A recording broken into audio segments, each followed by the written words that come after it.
Je m'appelle Sharon Shalhoub, je suis chirurgienne à l'Université de Washington, le centre médical à Seattle. Je suis professeur associé de chirurgie à l'Université de Washington, comme il a été dit.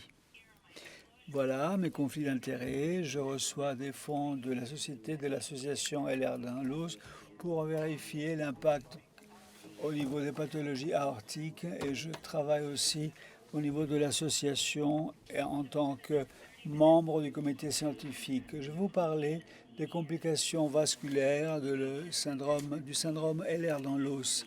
La majorité des éléments se centrent sur la partie vasculaire, SED vasculaire.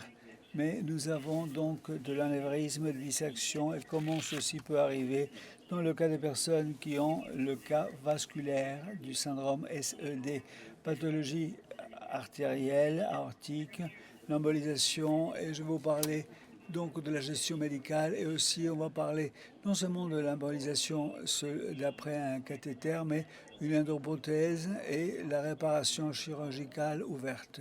On va présenter la gestion des malades. Voilà ici les pathologies dans le cas EDS vasculaire. Vous avez ce qui a été publié par la clinique Mayo en 2005. À droite, vous avez l'étude publiée en 2018 que nous avons publiée. Nous avons étudié l'évaluation des pathologies aortiques et artérielles dans le SED vasculaire. Nous avons une partie, ceci peut concerner n'importe quelle partie de l'arbre vasculaire, mais les artères mésentériques, ce sont les artères, vous avez hépatiques, cœliaques, nous avons aussi présent dans cette population et aussi les pathologies aortiques en même temps, de l'aorte. L'anévrisme, en termes que la terminologie de base, un anévrisme, ce sont des dilatations de l'artère à plus de 1,5 fois la taille normale et ceci peut être asymptomatique ou des ruptures peuvent arriver et vous avez besoin de prévenir donc les complications et la rupture.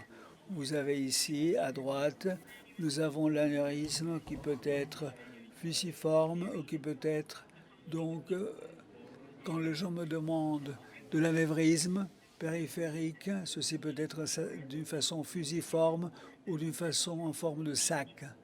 Et la plupart des cas, c'est fusiforme. La dissection de l'aorte. Ceci est différent de l'anévrisme. Vous avez ici une déchirure de recouvrement de l'aorte. Et pour voir les artères dans cette circonstance, nous avons le double canal que vous avez ici. Vous avez ici le lumen, le faux et le véritable. Vous avez l'ultrason intravasculaire. Nous voyons la dissection en temps réel. Et vous pouvez voir le mouvement dans la dissection qui sépare, dans ce cas, les deux canaux.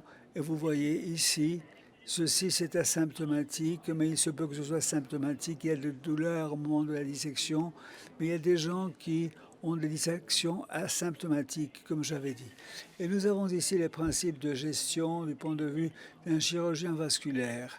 Eh bien, il faut arrêter de fumer. Si vous fumez, il faut arrêter de fumer parce que ceci va en rapport avec l'inflammation et si vous avez le l'EDS vasculaire, donc il faut arrêter de fumer. Il faut voir un traitement de l'hypertension, de la personne est hypertendue et il faut marcher tous les jours et faire des programmes de screening. Je vais vous en parler plus tard. En ce qui concerne la gestion médicale, vous avez utilisé des bêta-bloquants, c'est le Plolol, vous avez utilisé de la vitamine C aussi. Et parfois, il y a des gens qui parlent de l'aspirine. Ils sont traités par de l'aspirine. Dans le cas des anévrismes, et il se peut qu'il y ait donc des problèmes ou pas. Mais en ce qui concerne la vie, du point de vue pratique, les exercices, il faut modérer l'exercice. Il y a des données, des modèles, par exemple, dans le cas des modèles murins du syndrome Marfan, et ceci prouve que l'exercice modéré va améliorer la structure des fibres d'élastine en ce qui concerne ces variations dans ce modèle. Et nous recommandons donc l'exercice modéré, marcher, nager, mais pas de sport de contact par exemple. Donc D'autre part, les fluoroquinolones, il faut arrêter. Il y a une recommandation contre l'utilisation de fluoroquinolones, et parce que ceci a été montré dans les études de population et des études avec des animaux, et tout ceci est important. Il faut arrêter les fluoroquinolones. En ce qui concerne la surveillance des pathologies artérielles, nous devons faire une surveillance vasculaire. Nous devons voir, l'objectif c'est découvrir s'il y a des anévrismes ou des dissections.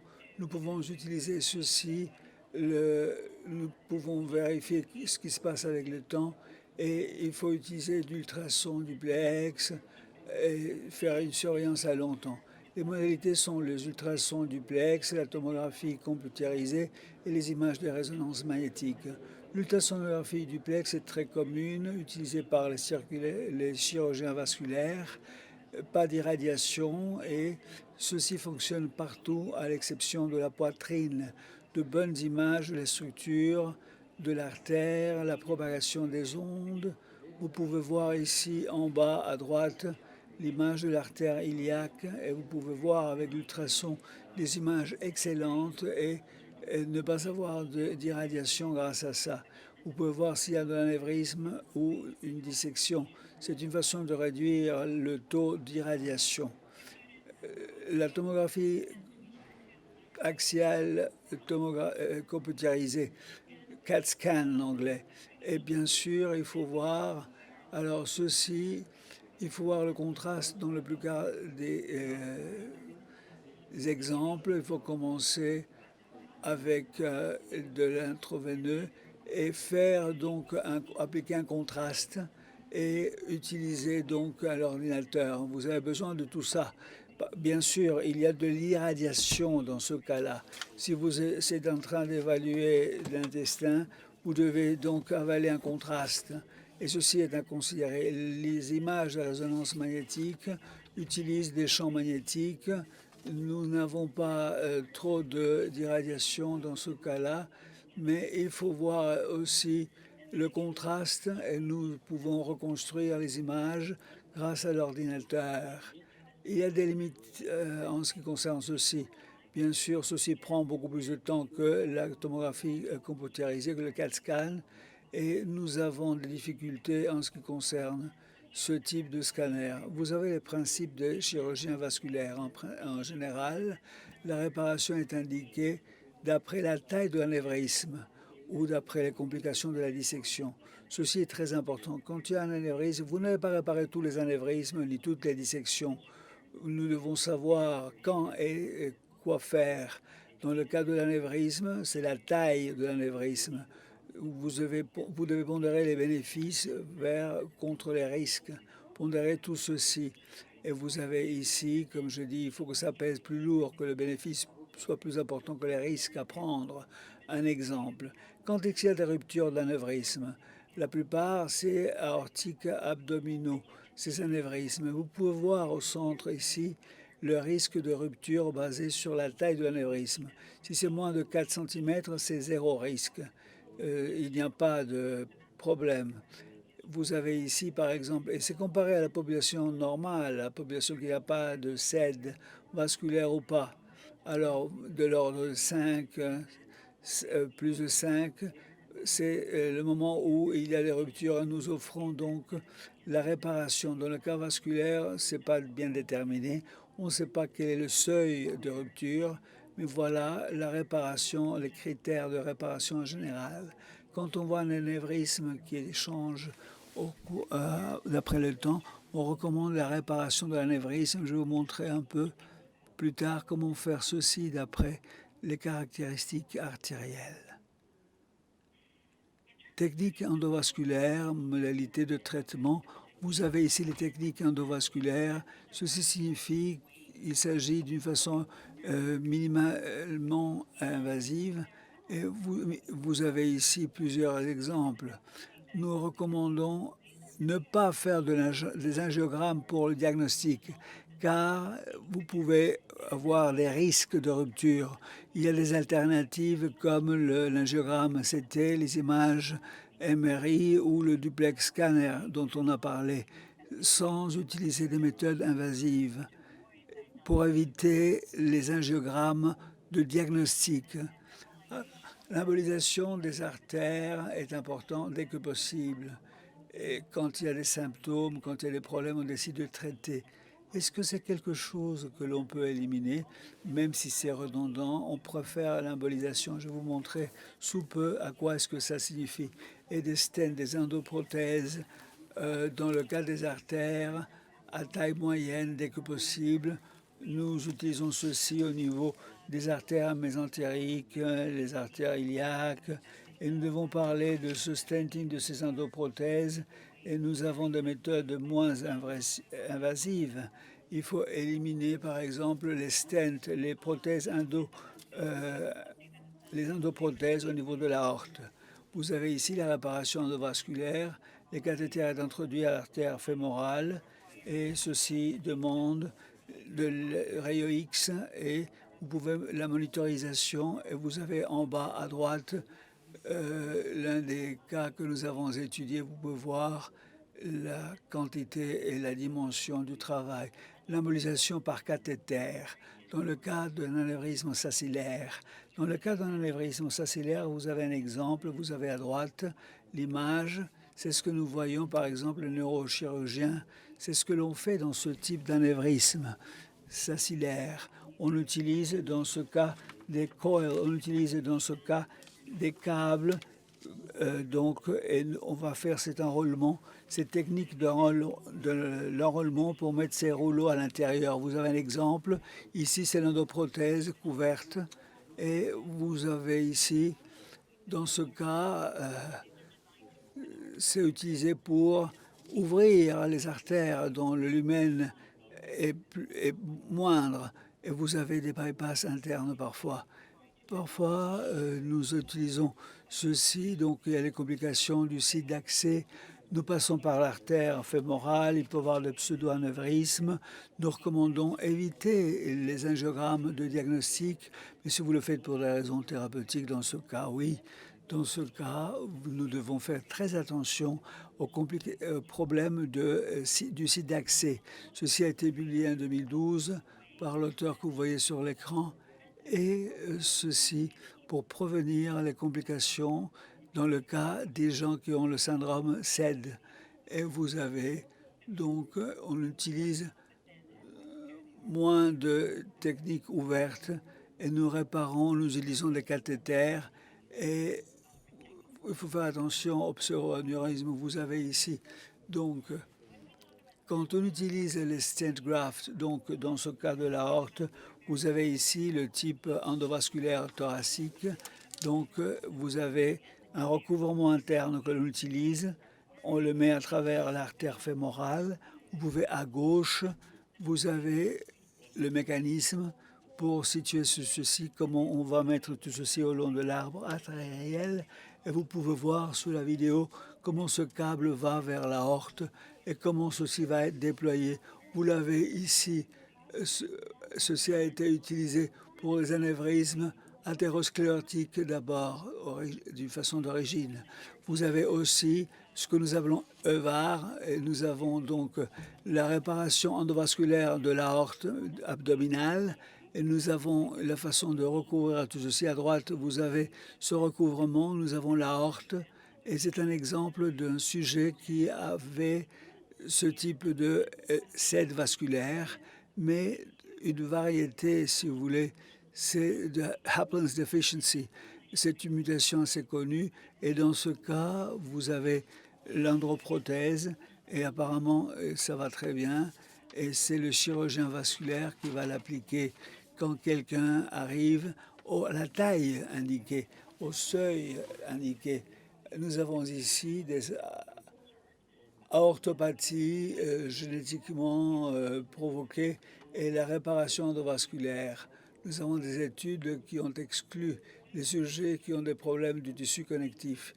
Nous avons des principes, des techniques chirurgicales ouvertes. Nous avons donc une rétraction douce, nous avons des réparations programmées, et nous avons aussi le type de pince ouatée par exemple. Vous avez tout ceci, ces techniques chirurgicales ouvertes, ces principes. que l'on montre sur cette diapo.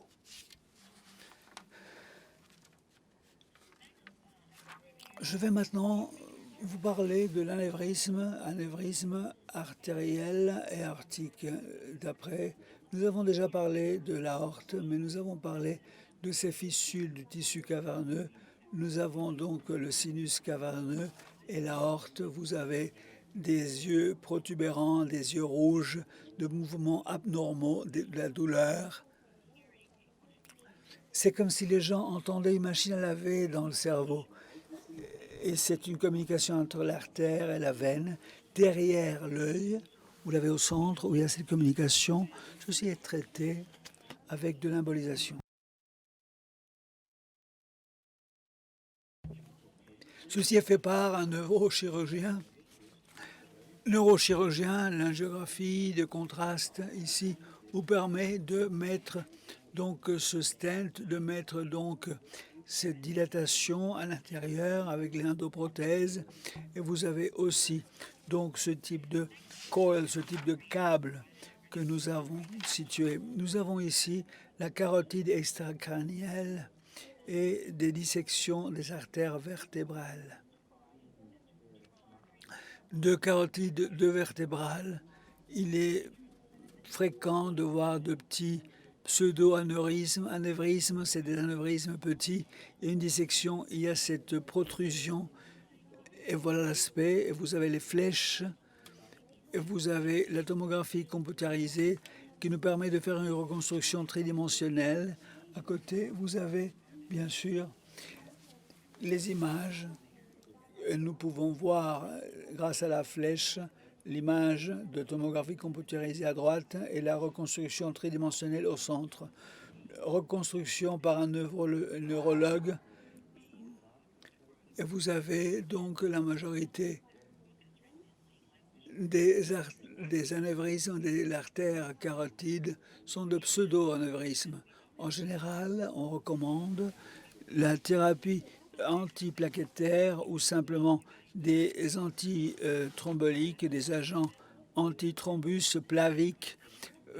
Eh bien, nous avons donc par exemple des éléments comme warfarine ou la comidine qui peut être utilisée comme thérapie aussi. Il n'y a pas de différence. Utiliser la thérapie antiplaquettaire ou anticoagulant, pareil.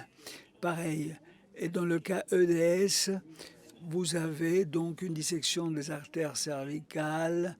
Dans ce stude, alors sur l'accident cérébrovasculaire, le cas 10, et nous avons des résultats des essais cliniques aléatorisés ou randomisés. Vous avez en général le traitement, c'est la thérapie antiplaquettaire. Et nous pouvons modifier ceci d'après le cas, d'après les symptômes, mais il est important de considérer la thérapie avec des antiplaquettaires. Nous avons ici des anévrismes dans le cas des artères carotides au niveau extracrânial. Nous avons donc des anévrismes qui constituent moins de 1% des anévrismes des artères périphériques. Vous avez le résultat de Jim Black d'il y a des années, une femme qui avait des problèmes d'anévrisme de l'artère carotide traitée avec embolisation, un système de coiling, d'enroulement.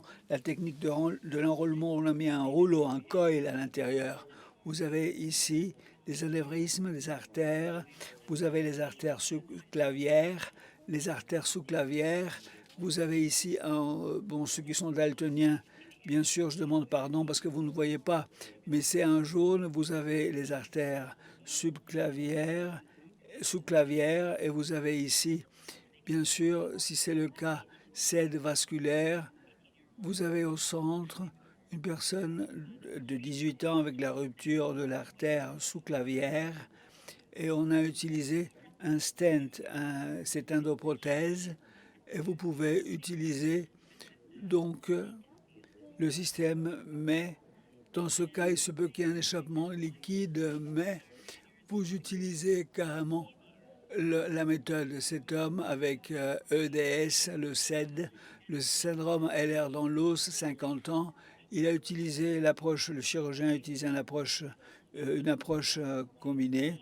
Vous avez ce coil, vous avez le rouleau, Et vous avez ici l'endroit où l'on avait placé ces rouleaux à l'intérieur de l'endroit où il y avait l'anévrisme.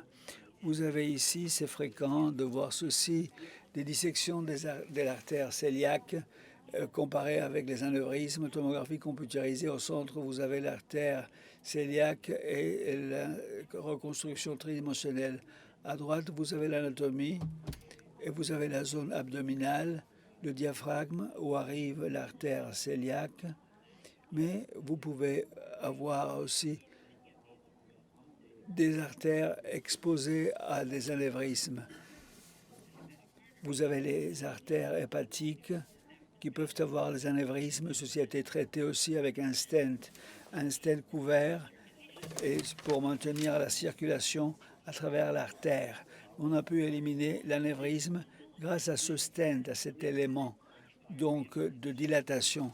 Dilatation de l'artère splénique, c'est l'une des artères, l'artère splénique, qui a des embolisations. Vous avez ici des problèmes de circulation. La personne avait l'embolisation parce qu'il y arrivait du sang des autres endroits. Vous avez le blanc brillant, c'est le matériel, c'est le câble qui avait été utilisé pour emboliser l'artère splénique dans ce cas, parce qu'on n'avait pas besoin de cette circulation. L'artère mésentérique supérieure, c'est la branche qui est sous l'artère mentionnée. Et vous avez l'artère mésentérique supérieure et vous avez la mésentérique. La dissection de cette artère est dans cette catégorie de dissection.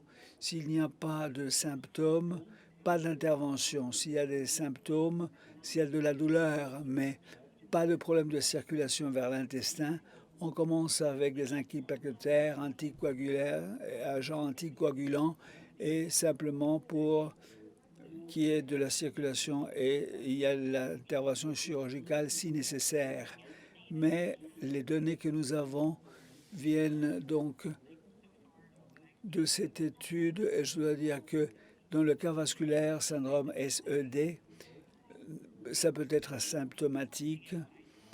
Ce que je fais, c'est traiter avec de l'aspirine dans ce type de circonstances. Anévrisme des artères iliaques, et c'est le cas 40% de la population avec ces anévrismes communs. Vous avez l'aspect, il y a 3 cas ici. D'après, vous avez une personne de 42 ans d'âge, une femme, et elle avait une dilatation de l'artère iliaque au centre. Vous avez un monsieur de 65 ans, et vous pouvez voir l'anévrisme, vous pouvez voir l'image axiale de la tomographie computérisée. Vous avez ici l'aspect de cet anévrisme. De l'autre côté, il y avait un anévrisme plus petit. Vous avez les flèches jaunes qui les marquent, et ceci a été traité avec un stent, avec un élément de dilatation. Avec l'endoprothèse, vous avez les données de Jim Black qui a fait l'intervention à ciel ouvert. Et dans le cas d'un sujet avec sed vasculaire. Dissection des artères iliaques externes. Vous avez à gauche, vous avez les flèches.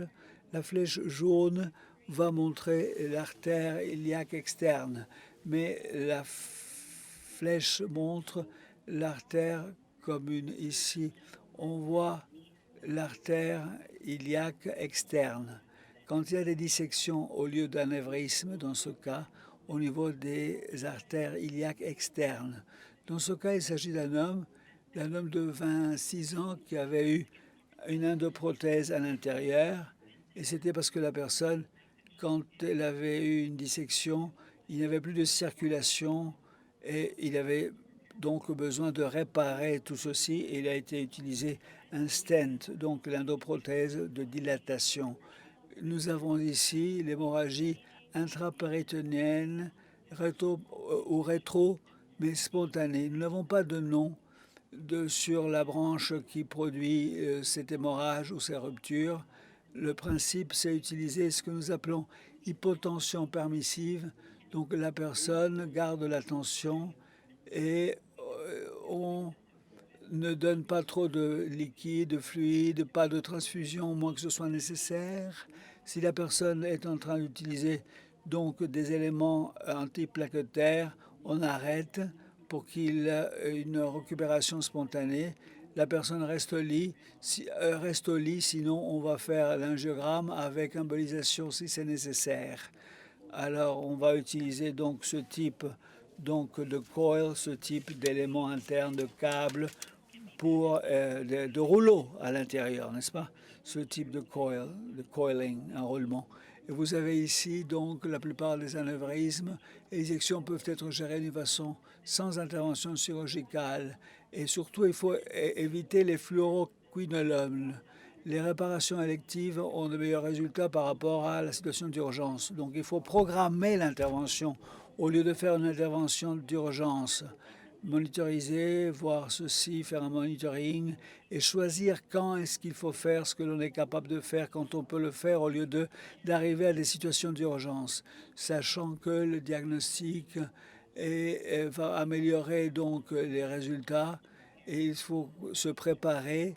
Et donc, quand l'intervention est nécessaire pour un anévrisme artériel ou bien une rupture, l'embolisation et le stent sont bien tolérés et l'intervention à ciel ouverte de ces anévrismes aortiques abdominaux sont tolérés et permettent un résultat similaire par rapport au sujet atteint du syndrome Ehlers-Danlos vasculaire.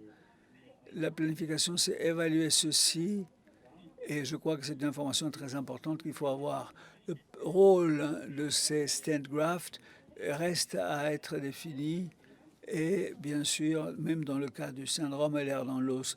Je vous remercie de votre aimable attention, et j'aimerais simplement vous dire que nous avons cette étude collaborative de recherche sur le SED vasculaire, et maintenant nous sommes en train de capter des sujets. Merci de votre attention, merci de votre patience, et c'est avec beaucoup d'impatience que j'attends la question-réponse.